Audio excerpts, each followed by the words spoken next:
Hi, everyone. Welcome back to What Now, a podcast for the lost and found. I'm your host, Amanda. Today's episode is extra special. Case Kenny is on the podcast this week. He and I had a wonderful conversation talking about how he got started in the mindfulness industry and became an author and a writer of multiple journals and now a book coming out in 2024. He is also a DJ and is really into music and has been a speaker and panelist for a while now, working in the self-improvement, wellness, mindfulness industry. And he was gracious enough to give us some time and his tips and tricks throughout his career path and things that he's learned about himself and what he hopes that his messages can convey and provide to either his listeners or his followers on his social media platforms.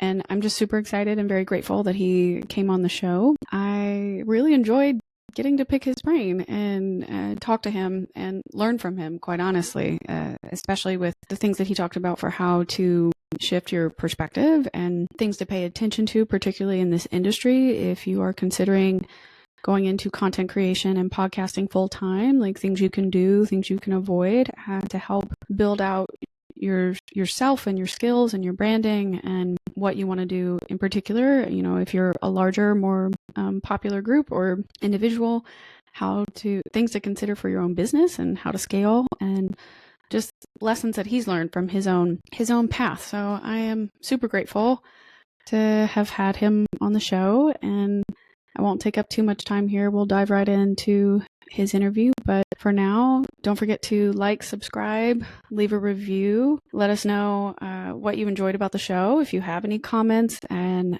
feedback for Case, definitely submit it in the description of the show. We've got all of his contact information and my contact information as well. You can always reach out to me at askwhatnowpodcast@gmail.com. Feel free to share the episode with a friend if you think anything that we talk about today would be helpful to them. I am always super appreciative to hear from my listeners and engage with all of you and learn about what you like and what you look forward to hearing more about. So without further ado, Case Kenny.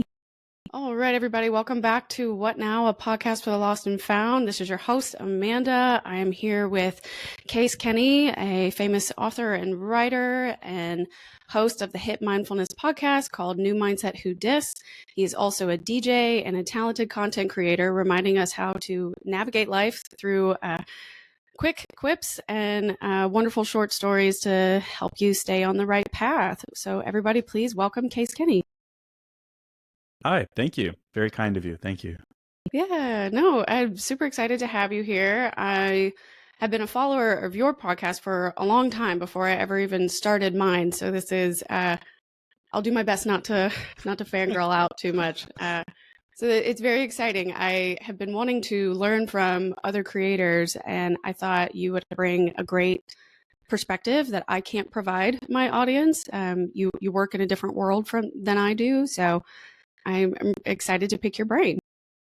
Let's do it. Yeah, sure. Well, to dive in first, for some of my listeners who may not know you, could you just provide a quick background on who you are and the work you're doing in the self-improvement mindfulness industry?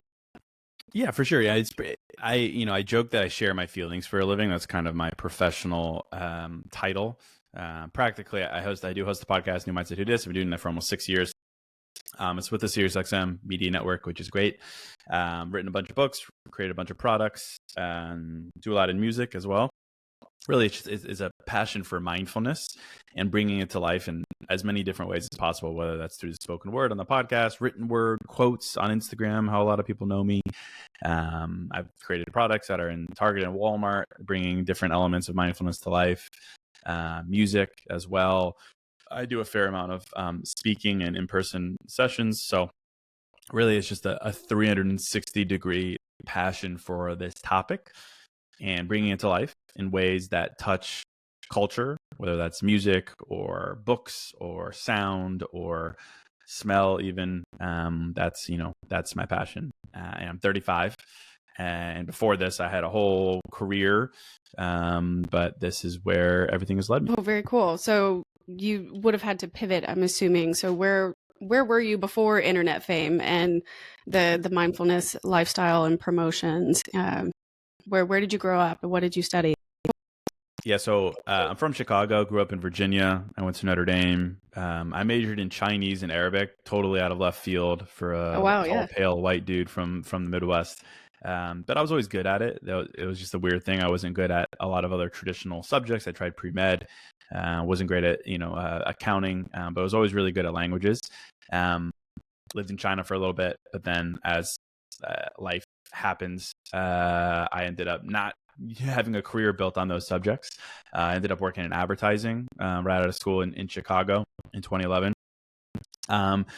And that was a really rewarding experience because you learn a lot through advertising, especially like through some of the big advertising agencies where you really get to understand, everything from media buying to analytics to, people and psychology and creative copywriting.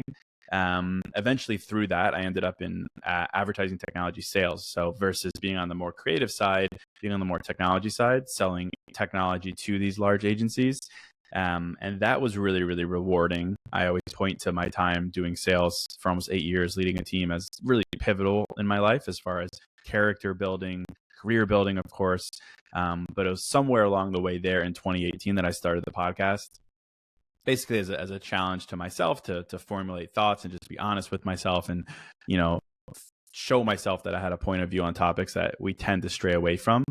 And the rest is kind of honestly history there.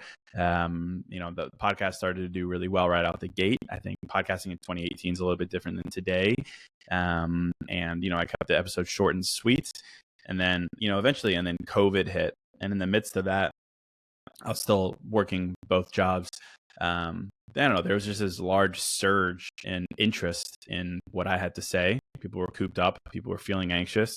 So it kind of really accelerated things. And then I created some guided journals, wrote a book, and eventually in, I get my timeline right, I think at the end of 2022 or 21, one of those years, I quit my job to do this. So I've been doing this full time for about 2 years and it's been amazing. Eventually moved from Chicago to Miami. Very cool. No, clearly you've had a winding road, somehow all related still a little bit. I feel like social media does still have its own element of marketing because now you have your books and you have events that you can go to or panels that you're on. So you're constantly promoting yourself. So I'm sure having those skill sets in the back of your mind has been pretty helpful. I used to work in national security. So I used to be with the FBI as an analyst. And during COVID was my pivotal moment too. I just started the podcast in October of 23. So I'm very new, but I left that 10-year career and went back home and started working for my family's marketing firm. So I'm in marketing now, and I kind of feel like I've got a giant learning curve all over the place trying to figure out my new place in the world. So I'm curious. I know my moment and my reasoning behind why I needed to shift careers or when I finally wanted to take the leap and get out. But how about for you? How did you know that you needed to change your career path? Were you bored, or was there something specific, like a decisive moment, or was it kind of over time? A lot of my followers or listeners are people that are going through similar self-loss or identity crises, kind of like trying to find their purpose. So how did you know it was time to make a change, and what was it? Yeah, it's a good question. I mean, I was never of the variety of people who are like, turn your hobby into a passion and leave your job, as like leaving your job is like the point of success. I never really agreed with that because it puts a lot of pressure on you to leave, to go and do this thing. Obviously in the back of my head, I was like, oh, it'd be cool if one day I just wrote for a living and spoke for a living, but it was never my goal or my objective. And, I purposely stayed in that job for as long as I could because I had a little bit of mature forward thinking and realizing that, your biggest asset in growing your own business or growing your own brand or your own creative outlet, writing, speaking, podcasting, is leverage, specifically financial leverage. If I were to have left my job the moment I had a lick of success with the podcast, I know exactly what the following year would have been like. I left my job. That would mean that from that day, I needed to take any deal that came my way. I would need to scrap together. I would need to say yes to everything in order to pay rent, to do all these things, because I didn't have that financial leverage anymore. So I purposely did them parallel for a long time to prove that I could build the brand as I wanted to, and I didn't have to take every deal or say yes to everything. So I could really build it in its purest form. And the result was, when I did leave, I was like, yes, I built this and it's mine, and I didn't, dilute the vision that I had for it. I think, to answer your question succinctly, at a certain point, during COVID, I went from $0 sold on this journal that I created to several million in gross sales. And it just wasn't intentional necessarily. It just kind of happened. And I was like, well, okay, well, clearly there's a P&L here that I could follow. There's a model here. And then, I created different lanes to make money from speaking and writing and products, where eventually I was like, oh, this just makes sense. Like, I've out earned my income at my job. This is something I'm passionate about. Why don't we take a risk and see where it leads? So it was a very patient decision. It was never a matter of rushing out of that job and finally putting in my 2 weeks notice and saying I'm going out on my own. It wasn't that, although I love that for some people. I know that's a huge identity shift moment.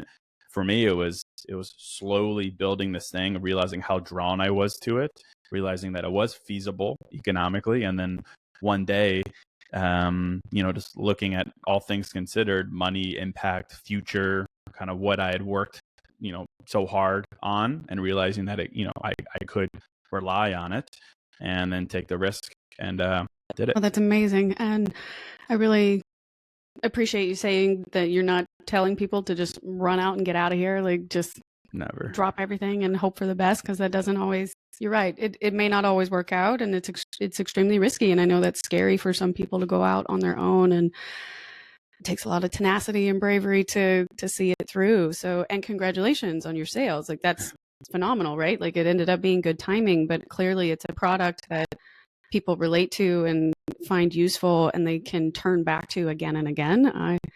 I admit I have looked at the books, but I haven't actually had the chance to purchase a journal yet. But the snippets that you're always sharing, the content that is available from your social media, seems to be very impactful, and a lot of people seem to be responding well to it, or at least being willing, even though they've never met you, they're willing to share their growth or how your writing has impacted them. So I'm sure I don't know if that's surreal for you still or not. For me, I feel I don't know if I'd ever get over the fact that there's somebody always listening. There's somebody's always reading. There's somebody that this can help. Even if it didn't help me today, I know it'll help somebody else.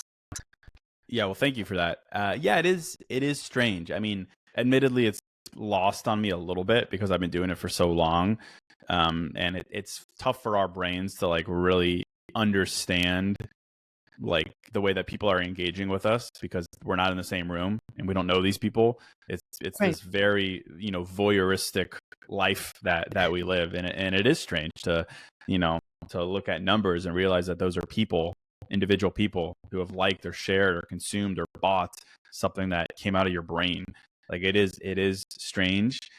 But I mean, it's obviously the greatest gift ever. The internet has truly allowed for us to take something that is personal to us and share it, and then realize that it's likely personal to other people too. And then for those people to evangelize for you, it's really quite crazy. And I think, practically the ability to see that happen requires a lot of consistency. I mean, I've released almost 600 podcast episodes. Yeah. I've written thousands of quotes. I've released 8 books. I've done hundreds of interviews. And I started doing that while working the other job. It wasn't hit the ground running from zero when I left. I was already at 70%.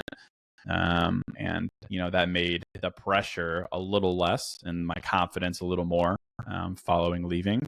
And now the model is clear. And yeah, to your point, it's wild that people support people like myself so vocally. No, that's super cool. Well, I'm curious if we could dig into kind of the nitty gritty, not always the fun stuff to talk about, but I think it's important.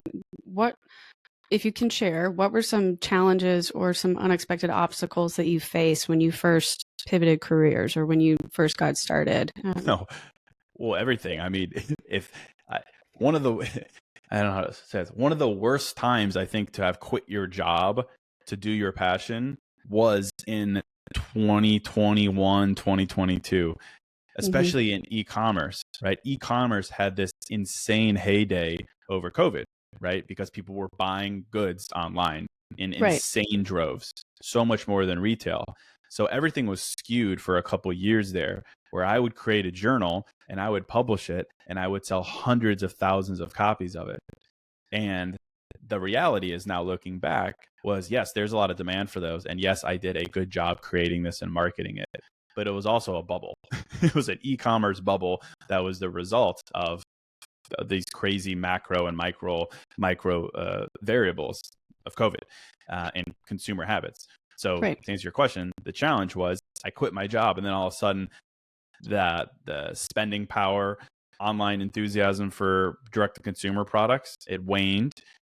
And then add on to that, if we're getting really, really nitty gritty, running a direct to consumer e-commerce business requires a lot of advertising and marketing. And like anyone in the business, I was running a lot of paid ads. Apple came along and changed a lot of their privacy constraints, and it decimated the advertising industry. Not a Oh, lot of people outside of advertising know about this, but it changed everything. It made your ads super difficult to reach the right people. So you'd have to spend a lot more to sell your products, and it wiped millions of businesses off the face of the planet. Luckily, not mine, but add that to the pot. Changing macro advertising constraints, it changed a lot of things. So that was a big challenge for me, having come out of these couple of years during COVID, being like, oh my gosh, this is so easy. Like I spend time creating this product, I sell the product, it does well, I create more, and then you quit your job only to realize that that's not forever. So a right. lot of my evolution following quitting has been pivoting, and figuring out what works and what doesn't work, and continuing to do that in lieu of recession, changing habits, more competition. When I first started releasing journals, there were a couple. Now there's a million, which is fantastic and I love. But it requires me to say, okay, what is something more valuable that I can create for people to support myself? How can I turn my passion for mindfulness into something that people can use in their lives? So it's been just an ever-changing, ever-evolving challenge. But I would expect nothing less. It's just an interesting timing observation with COVID and everything. And then I would also say, learning along the way. Like, I've got a background in sales and marketing and advertising. I don't have a background in operations, logistics, things like that. Learning what Right. it takes to get warehouses across the U.S., learning what it takes to get, your product to people. And then now, as I've moved away from being more e-commerce and into authorship, learning what it takes to create a great book and get a good deal and sell your book and market your book and all these things. So, it's just learning things you've never done before. Oh, yeah. No, absolutely. It sounds incredibly overwhelming. Despite being able to like slowly transition yourself into it, you're still diving into the deep end of the water, right? Like you don't fully have a safety net. So you are kind of figuring it out as you go. And I've found that as well. I do still work full time, so this is a side project for me, but I'm really enjoying it, and I love getting it ready, and I love promoting it and learning new things. But I have quickly realized that the post production, that's not my strong suit. So like I know that someday I'd love to be able to learn from someone else or get the project built up as far as I can take it, and then have the humility to be like, I need to hire somebody that's better than me because they will help me actually make this come to fruition and come to life the way that it deserves to. But it's really hard when you're a one man show. Do you have a team that you work with for New Mindset, or have you mostly been running it yourself and everybody else is virtual? Like, how does that work for e-commerce, right? Like, if you don't have a storefront necessarily, how does Case Kenny get his day done? Yeah, I mean, I tend to do most things myself. Any projects that I need done outside of myself, I'll usually hire on a freelance basis. So like I've worked with a bunch of designers and, some marketing people. For the most part now in my current state, where I'm mostly focused just on the podcast and my books, is, Right. I have a publicist, I have a manager agent, And then, I've got expenses like an editor for my book and things like that. But for the most part, I think being successful as a creator is about simplicity. Like the second you start building a team is when you're building a business. And as much as being a creator is building a business, I think there is a fine line between having a vision for, I want to build a business with a team and an executive team and layers. That is very different from saying, I have this skill and this talent, call it writing, and I want to turn that into an empire. Within that, the idea should be to be as lean as possible, because your model is as simple as possible, and your expenses are as lean as possible. So for me, I've made investments where I know that they're important, namely on the press side and on the management side. But everything else is, I like to be flexible. So it's a matter of having an editor when I need them, photographer, things like that, having that network, but otherwise not being tethered to, a contract or something like that. Yeah, no, that's good to know. And actually a good perspective for people that might be considering going forth, following in your footsteps in some way or not, how to consider that balance and really think about what is your end game, right? Like, do you want to be the brand? If it's you don't necessarily need as deep of a team as you might think initially. Yeah. Yeah, you really don't. I think a lot of people think like, oh yeah, I'm going to need all these people. Yeah, I mean, definitely as you get bigger, for sure, need more people. But for the most part, like, you should prove that you could do it on your own. You should prove that you have the ability to do the sales for your business or whatever it is. And then once you prove that, then you bring in a salesperson. I think doing it the other way around is a burden that sometimes you can't really recover from. Sure. So again, patience, I think, is the name of the game. Did you ever deal with much self-doubt? Like when you, I guess, maybe not when you initially just started, because you definitely believed in yourself enough to change your job and start the career, but were there ever moments where you're kind of like, is this actually working? Is this really the right idea? Like, can I make this come to fruition or not? And like, how did you battle that? On the more meta side, I mean, in the wellness space, like, I think most creators feel a little bit of doubt. Who am I to give life advice? Who am I to do these things? So I think that one is an ever-present thing, which I think is healthy, right? Keep yourself skeptical a little bit. But I think a lot of times in the beginning, that kind of prevented me from like really stepping into what I wanted to do and like being fully present and confident in it. That like, who am I? I'm just a guy in my 30s. Who am I, to be giving advice about this or about that? So I think that was something that I had to kind of get over, for one.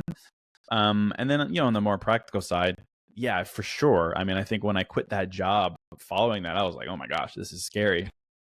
I'd invested 8 years into that role. I started as an account executive, left as a regional vice president, led a whole team. Like, there was a phrase in my head of throwing it away. I was throwing it away. Something that I kind of had to not say, because that's obviously not accurate. But, it was a battle for a while there for myself to say, I've got this. I proved to myself that I could start a role before in advertising and sales, and I did fine. And this is an evolution of it. And now I'm older. Like, I know who I am. I know what I stand for. I'm confident in myself. I know my strengths. I know my weaknesses. This isn't a find myself era. This is a prove myself because I know myself era. And I think, that gave me a sense of calm. And then you just take things month by month, and you have a smart head on your shoulders. You keep costs minimal. You realize that to make $1 tomorrow, the foundation of that had to have been laid a long time ago. So like the things that I'm working on today will be released in August. Like it's all forward thinking as well. So I think all those things considered has kind of helped give me some peace and calm and confidence to move forward. Oh, that's great. I appreciate that. That's really good insight. I'm curious, for those of you who are listening and you may not know, if you don't follow Case on Instagram, he is famous for writing messages to you either on his coffee cup or on Post-it notes spread throughout the cities that he's visiting. So I was curious, for the red Sharpie notes, the red ink notes, where did you get your inspiration to start those? And are any of these statements that you discovered or you grew to believe over time, or are they things that you've just always known and therefore you write it down and it's so easy to say it? No, I think they come from one or two places. They either come from the podcast, and the red Sharpie is my way of saying, okay, I talked on the podcast for 20 minutes, just myself on a topic. Let me prove to myself that I actually, can talk about it succinctly. I think your ability to explain things simply shows mastery, or at least shows understanding. So for me, it's always been a challenge. I can rap on the podcast for 20 minutes on my own about a topic. I love to talk. Just because I could drone on about something doesn't mean I understand it.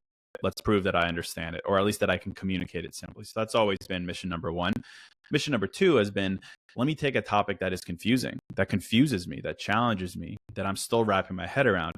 Can, in 12 words, I present an understanding of it that I aspire to have? And let me do that. So it's always been a lesson in summary and a lesson in like creativity. Like number one, let me summarize these topics that I talk about in the podcast in quick, cheeky, witty ways. And number two, things that I'm still trying to figure out in life, or that I'm trying to convey conviction about. Let me see if I can come up with something. I think a lot of the writing is in reaction to other people. Like the writing's all original, but a lot of the structure isn't. Like I love hopping on Twitter and Instagram and seeing other people's quotes, and they'll write a quote that's like, I want a partner who, loves me every day of the week, whatever. I'm like, oh, that's nice. I like that. What do I want in a partner? So I say, I want a partner who, I'll take the first half of their sentence, and then I'll say, well, here's what I want in a partner. So a lot of it's derivative, right? A lot of it's inspired by other people and what they've written. And then I say, okay, well, now let me put my original idea into it. So there's really never any lack of inspiration for what I could write about. The real challenge, of course, is how can you do it simply? How can you do it originally? Something that is true to what I believe. And how can I do it with good handwriting? That's usually the challenge. Oh yeah. Do you ever make mistakes and like scratch it out and start over? Like I feel like you're super brave to be using permanent marker. Every time. Yes. I save all the quotes, so it's not a matter of waste. But I tend to go through quite a bit of paper. Yes. Yeah. You should invest in some Dunder Mifflin stock. Yeah. So what about if you are an author and primarily a writer now, what do you do for writer's block? Like, do you ever get kind of stuck? You have nearly 600 episodes of your podcast. So what is that, 2 a week, right? Yep. Do you ever get kind of stuck with what content you want to talk about or the particular message you need to get across? And how do you overcome your writer's block? Do you have any particular technique or routine that snaps you back out? Yeah, it's a great question because, I think a couple of different things. I think any good author is always, their mindset is that of being inspired or being inspirable. Like their whole way that they look at the world is, how can this inspire me? So in that sense, like just the way that I see, the way that I talk, the way that I engage with the world, it's always welcoming in ideas like a sponge. So that helps me. So I'm never sitting down and just starting from zero, which is important. And on that note, like I have an insane Google Doc after Google Doc of just ideas. But anytime something strikes me, or I see something on the internet, or you and I are having a conversation, I'm like, oh, that's interesting. Let me write that down. So things are always kind of marinating, for one. And then for two, like when it comes to writer's block, like you've got to know yourself. You've got to know when you do your best work. I, for instance, know that my best time of day, literal time of day, is between like 10 and 1. Like between coffee number 1 and coffee number 2. That's my best time. Anything after that, I tend to be a little wired and a little ADD. So I know that if I am required to write something, I need to make time during that time. And then two, also, like, how do you get yourself in the right headspace? Like, you can't just sit down and be like, all right, I'm going to write. You gotta be in the right headspace. So for me, I listen to a lot of music, and I do a lot in house music and dance music. To me, that's the music that makes me open and honest. It's high energy. The structure to it is really, it's progressive. It's break, build, drop. It's very uplifting. It makes me feel. You combine that with a good prompt, something you've marinated on, coffee, one time of day, it does the trick for me. If I'm not feeling engaged, I step away and I come back. and it's that simple. You really can't force these things, but you can know your best zone of genius, as they call it, and that takes a lot of trial and error. And then also for me, because I've been doing this for so long, I've been writing, I'm doing the podcast twice a week for 6 years. I've literally never missed an episode. It's just part of my week. It's like drinking water. Like, you just do it. You don't really think about it. I don't really ever have to force it. It's ingrained in my lifestyle. I mean, I've been doing this since I was 28. Like, it's kind of crazy to think about. Yeah. So it becomes simpler. It's like breathing. I've heard that consistency is key. Most of the advice I've been receiving, when I'm asking other people in the industry, they're just like, anybody can claim that they're going to start, but it's the person that keeps showing up every single week, whether it's your really good week or not a great week. Like, the fact that you keep putting yourself out there and you keep working on that project slowly but surely, like, you put that piece out there, it's going to start becoming just a part of your life, and it'll things fall into place when you show up for yourself. So I think that's some great tips that you have to pay attention to your body, pay attention to when your attention span is actually working or not. Like, that's really good. I'm not personally a writer, but I have noticed that I also kind of fall in the same tendency. If I have an idea and it sparks, like, I have to write it down. So usually I only have my phone with me. So I'll write down in the notes, like, all right, episode idea, this, and this, quote from this person, or I know this person would be a good guest. They might be able to talk about it, kind of a thing. So you're probably right. I will copy you again and just keep a giant spreadsheet of possible ideas. You just have it on your phone. So when you're out and about, you just open it, write it down, and then move on. I mean, to your point about consistency, like, this sounds a little bit more aggressive than it is intended, but like, I really do think success when it comes to creative things is about surviving and outlasting. Like, I really do. Like, if you could find a way to just survive, and not in the sense of like grasping and surviving, but just find a way to keep going, like, I genuinely think it will be rewarded. Like, I wrote this book, That's Bold of You, and I released it 14 months ago. And it did well in the beginning, and then it kind of, just kind of went down, as a lot of things happen when your big promotional push kind of wears off. Sure. But I kept going. I kept grinding on reminding people that I wrote this thing, reminding people that I'm proud of this thing, that I think this thing will help you, and just keep beating my head against the wall in a good way and writing content about it, even though you would write 10 posts and they wouldn't do well. I did an 11th one. And eventually now I'm selling more copies of that book this month than I did the month it came out, which is crazy. Like, that doesn't happen with books. And, certainly there's an element of luck and longevity here that I've accrued some good karma and, some goodwill and a brand and market, and people recognize me. But that came from surviving, from, let's not call it surviving, let's call it thriving, right? Thriving as a result of consistency. And I think it really does. Like, I never like to think about other people or about like doing better than other people. I think we could all win, but a lot of it is outlasting your competition. When people have a choice to buy a book or buy a product from two different people, they do have a choice. And a lot of people will call it quits after book 1 or episode 10 because it's not where they want to be. I think your ability to become a great podcaster or a great author is your ability to keep going. And, there's a lot to be said about why are you doing it in the first place and being rooted in why and things like that. But I think if you could find that and you make it part of your lifestyle as opposed to a thing on a job checklist you have to do, that's where the secret sauce happens. People talk a lot about work-life balance.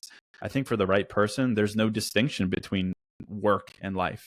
And I know that might be controversial. I'm not necessarily talking about like corporate banking or working for the FBI.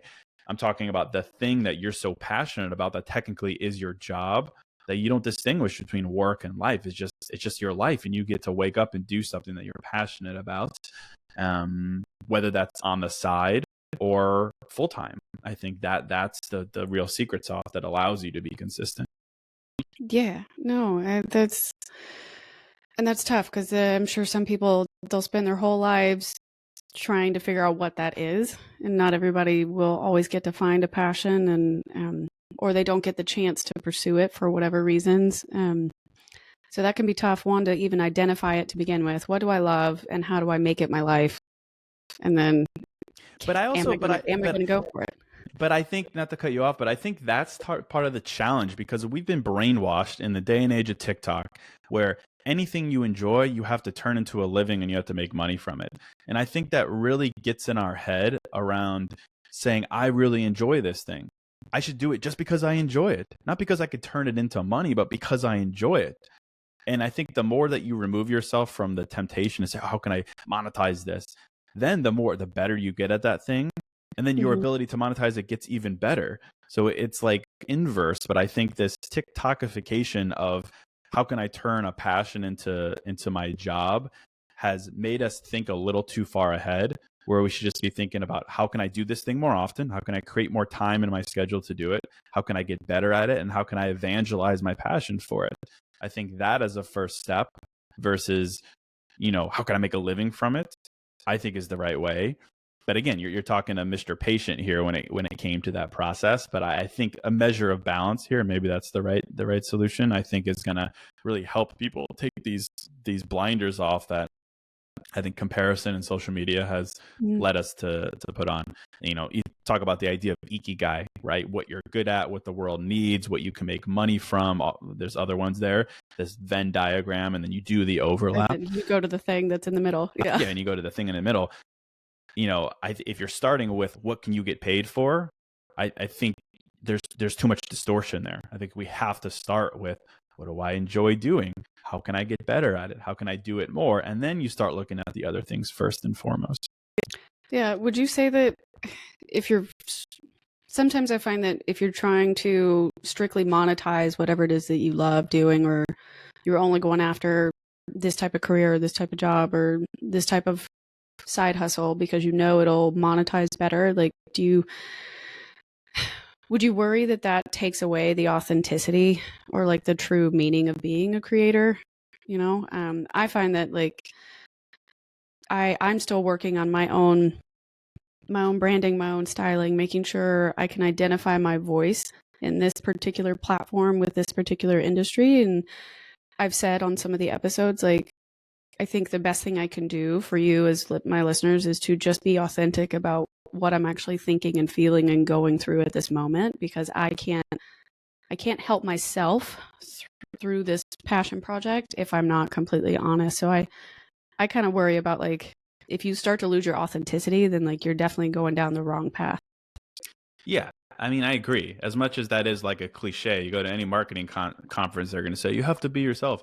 Practically, though, I think for two reasons. The first is the less authentic you are to yourself, the less incentive you have to be consistent. Like, truly, like when what you're doing is not aligned with who you are and what actually makes you happy, your ability to iterate 600 times is going to be so much less, because you're not the same person. You're just not coming from a place of truth. And our bodies don't like that. Our minds don't like that.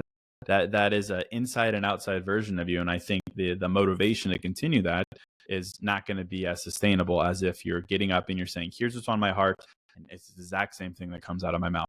I think second, and other people will agree with this, of course, like I really do think we're in an age where relatability and authenticity is everything.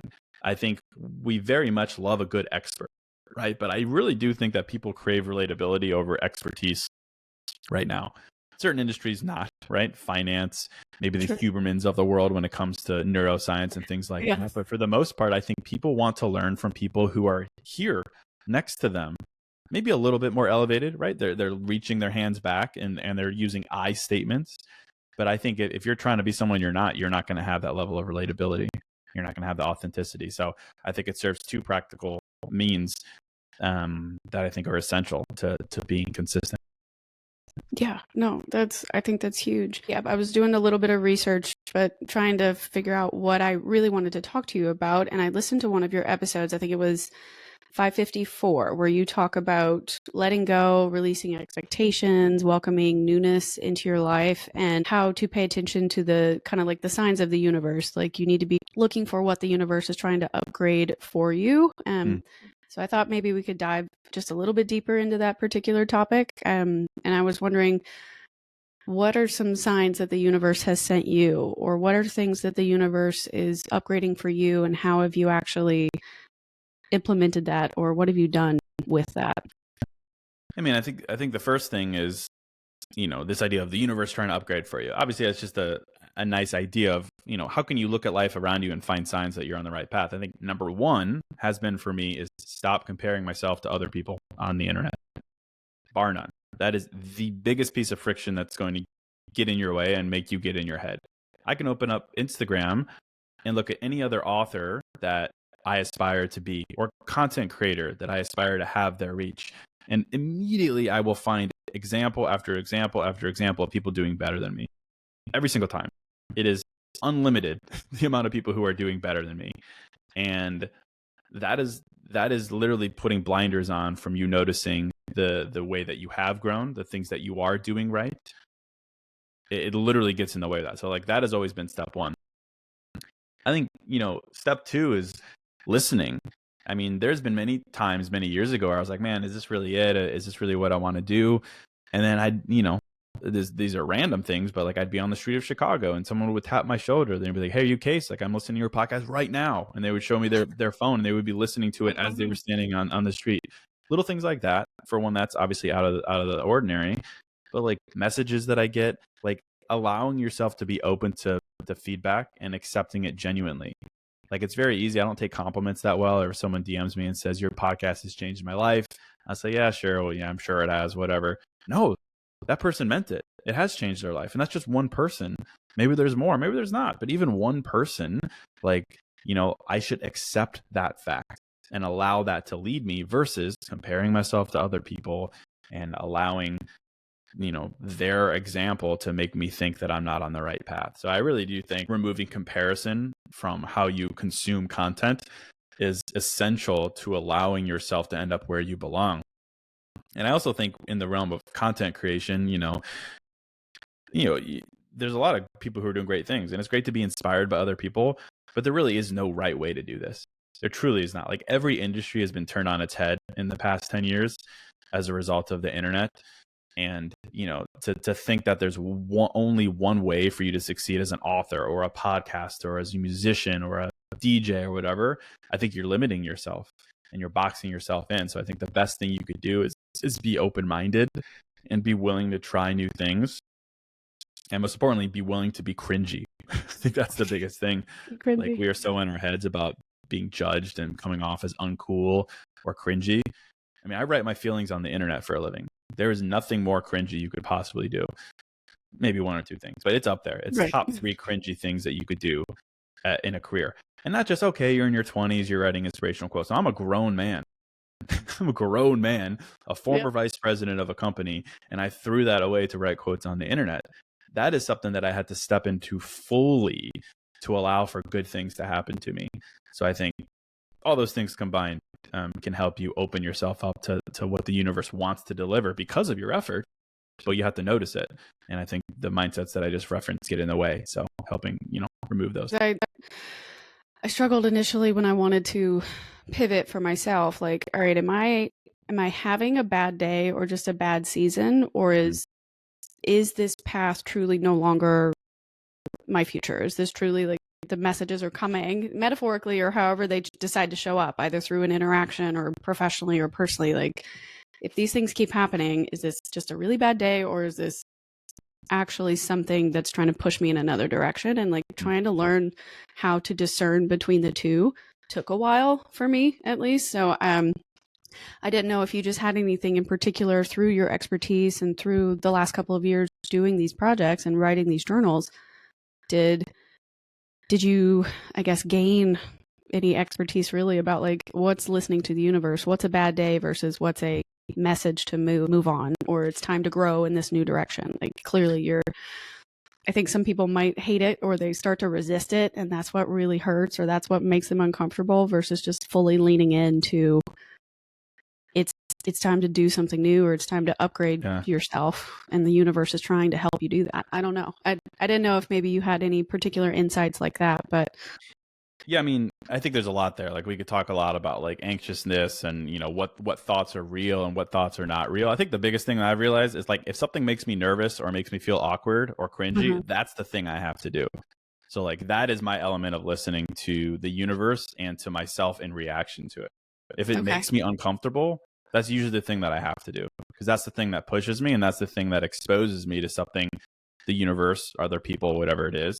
I mean, this whole idea of the universe and manifestation and stuff is like, the way that I see it is, your ability to manifest things in life is just your ability to give the universe more to react to. And when I say the universe, I literally mean other people. I mean industries. I mean followers. I mean these things, right? Give it more to react to, so that things can happen as a result of it. So I think a lot of our ability to succeed is to step into being cringy and to do more, so that the universe has more to react to. The less you do and the more comfortable you are, the less output there is, and there's less for the thing that you want to receive to react to it. So we have to put more action out there. Practically, so I just have to do more, I suppose. But it's not about volume of doing. It's about iterating on the things that are big and uncomfortable and creatively conducive, so that the universe has more to react to. I think that's definitely crucial. If you want to enjoy more of life, you have to find ways, I think, to be more dynamic for whatever fits you, whatever makes sense to you, whatever you enjoy doing or you want to try.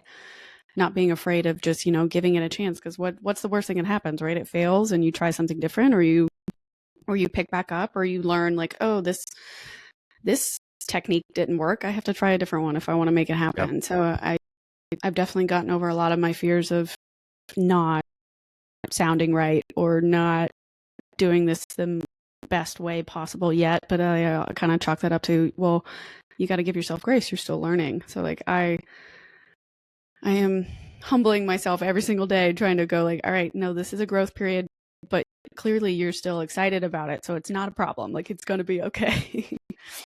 Yeah, not being afraid. I think that's the best mindset, certainly. And I think also, like, I think a lot about identity. Like, if you attach your identity to adjectives like successful, happy, confident, things that we definitely deserve and we should aspire towards, during the periods where you're not necessarily those things, which is a lot of life because you have to earn those things.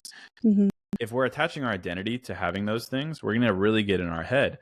The better way, of course, is I encourage people to come back to actions.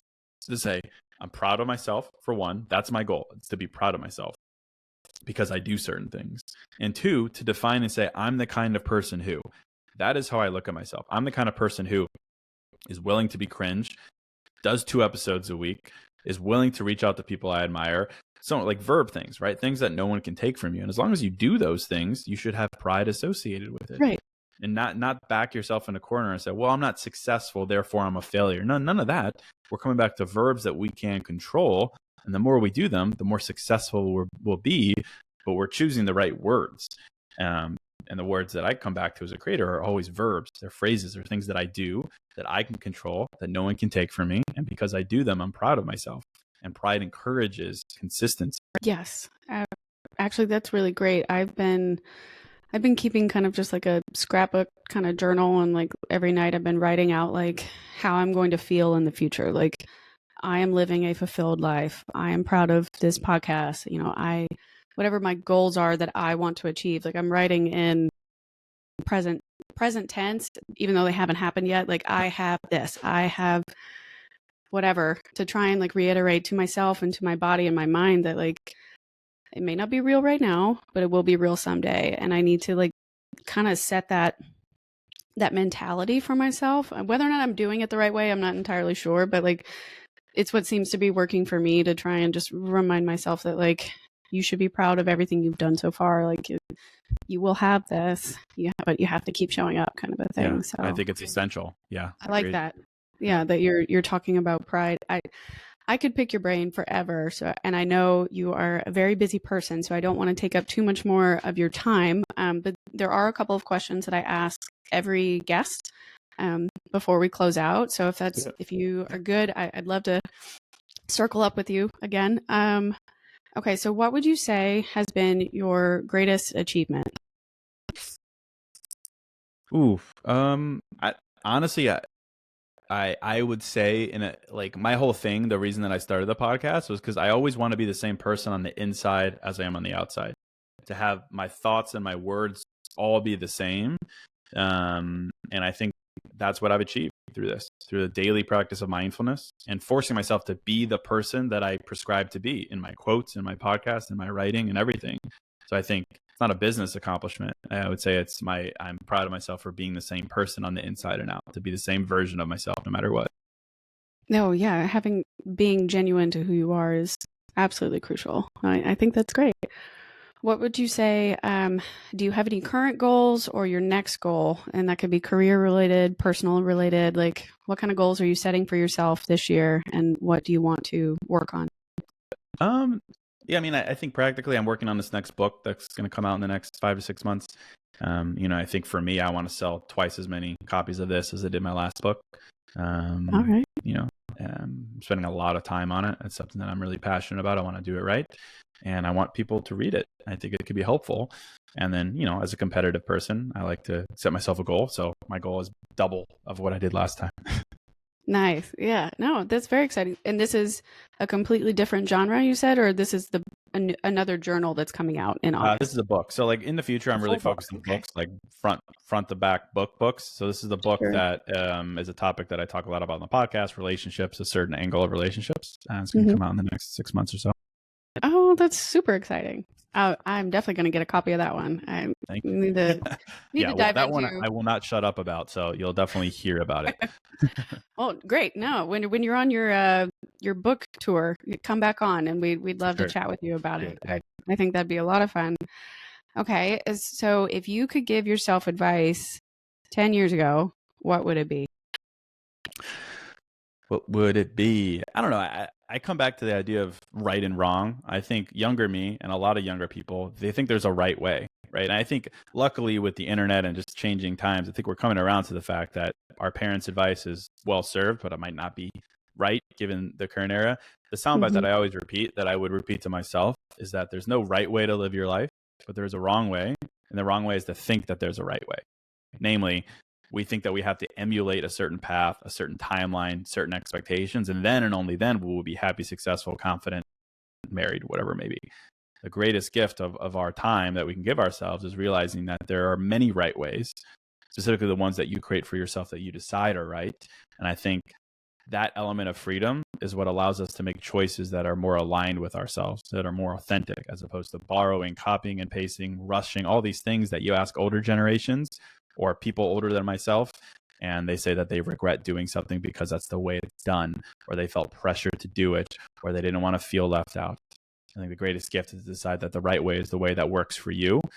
As long as you're not hurting anyone or hurting yourself, the measure of patience and honesty goes a long way in that sense. Wonderful. I think that's really great advice. I appreciate that. And something that I think anybody at any age needs to hear. Whether or not they're willing to accept what you just said, I don't know, but I think that's very, very useful for anyone, quite honestly. Well, Case, thank you so much for coming on the show today. I really appreciate you letting me pick your brain and getting to know you and officially finally meeting you. So I had a wonderful time. Please let everybody know how they can find you or ways to engage with you, anything in particular you would like to promote. No, well, thank you. Thanks for having me. I love talking about myself. So this was very fulfilling. But yeah, it's case.kenny on Instagram, the podcast New Mindset Who Dis, anywhere you listen to pods, newmindsetwhodis.com, books, journals. You could type Case Kenny into Amazon, Google me, you'll find everything I've written. But yeah, I'd say, in a couple months, the book, but for now, I did write a book called That's Bold of You, bright yellow cover. Can't miss it. It kind of encompasses a lot of things we've been talking about here. Your identity, who you are. It's a quick read and, people enjoy it. So I'd say that. Thank you. Awesome. Thank you so much, Case. All right, everybody. That will be the end of our episode today. You can catch back up with us at Ask What Now podcast at gmail.com. All of our show note descriptions will have everybody's links, including Case's. So if you want to follow along with him, check it out.